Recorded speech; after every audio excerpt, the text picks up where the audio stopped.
बिस्मिल्लाहिर्रहमानिर्रहीम, अस्सलाम वालेकुम। दुनिया भर में देखने और सुनने वालों को ज़िशार अल्बानी का सलाम। आप देख रहे हैं रियल पाकिस्तान। इस वक्त मौजूद हूँ प्रेस क्लब लाहौर, जहाँ पर सुन्नी उलमा कौंसिल के सरबराह अल्लामा मोहम्मद अहमद लुधियानी पहुंचे हैं और आज खलीफा दोम हजरत उमर फारूक की शहादत का दिन है। इनसे बात करते हैं। इन्होंने छुट्टी का मुतालबा करते हैं हर साल। सर, मुझे बताइएगा कि हर साल आपका ये जुलूस निकलता है लेकिन आपका मुतालबा नहीं माना जाता, इसकी क्या वजह है, क्या कहानी? रहमानिर्रहीम। आज मुल्क का कोई शहर, कोई सूबा, कोई हिस्सा ऐसा नहीं है जहां आले सुन्नत मुल्क के ऊपर सरापा एहतजाज बन कर के ये मुतालबा नहीं कर रहे कि सैयदना फारूक आजम के यौम शहादत के ऊपर सरकारी तौर पर छुट्टी होनी चाहिए।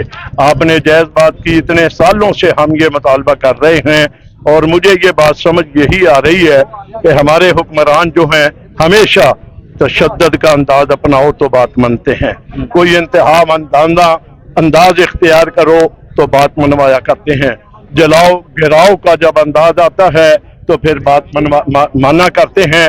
हमारी मजबूरी है, हम क्या करें, ये मुल्क हमारा है, क्या करें, ये शहर हमारे हैं, हमारी ये मजबूरी है। मगर जब हमें मजबूर किया जा रहा है तो कोई बात नहीं है, कल फिर हम ये अंदाज भी इख्तियार कर सकते हैं।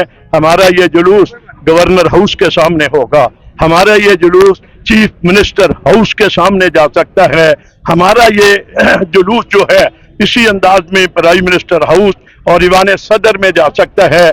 हम देखेंगे, अगर हमारे बातों के ऊपर तवज्जो नहीं दी जाती हम इंशाअल्लाह ऐसा भी कोई कदम जरूर उठाएंगे। मौलाना साहब, जब इलेक्शन का वक्त होता है उस वक्त यही जमातें जो हैं आपके पास आती हैं, आपकी मिन्नत करती हैं, लेकिन जब ये इक़्तिदार में आती हैं तो आपकी बात नहीं मानती। बड़े घर से भी आपके बड़े अच्छे तल्लुकात हैं, लेकिन क्यों नहीं आपकी बात? बड़ी खुशी हुई, सिंध असम्बली में एक खातून ने सैयदना फारूक आजम को खराज अकीदत पेश करते हुए जितनी खूबसूरत बातें की, ईमानदारी से शायद उतनी मैं नहीं कर सका जितनी उस बेटी ने बातें की हैं।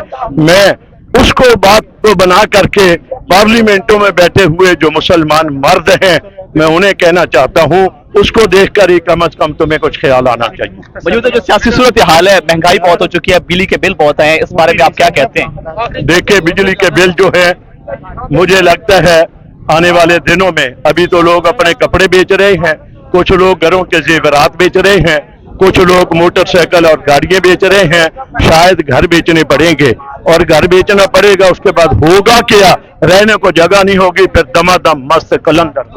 आपने गुफ्तगू सुनी अल्लामा मोहम्मद अहमद लुधियानी का, उनका कहना था कि इस वक्त जो मौजूदा सूरत हाल है, हर इंसान जो परेशान है, बिजली के बिलों में भी इजाफा हो रहा है और दूसरी तरफ जो है मुतालबाती जुलूस जो है हर साल निकाला जाता है, लेकिन अब जो है नेक्स्ट कोई ऐसा प्लान बनाएंगे कि दमादम मस्त कलंदर होगा। आपको अपने मेजबान शामिल की इजाजत दीजिए। अल्लाह के पास।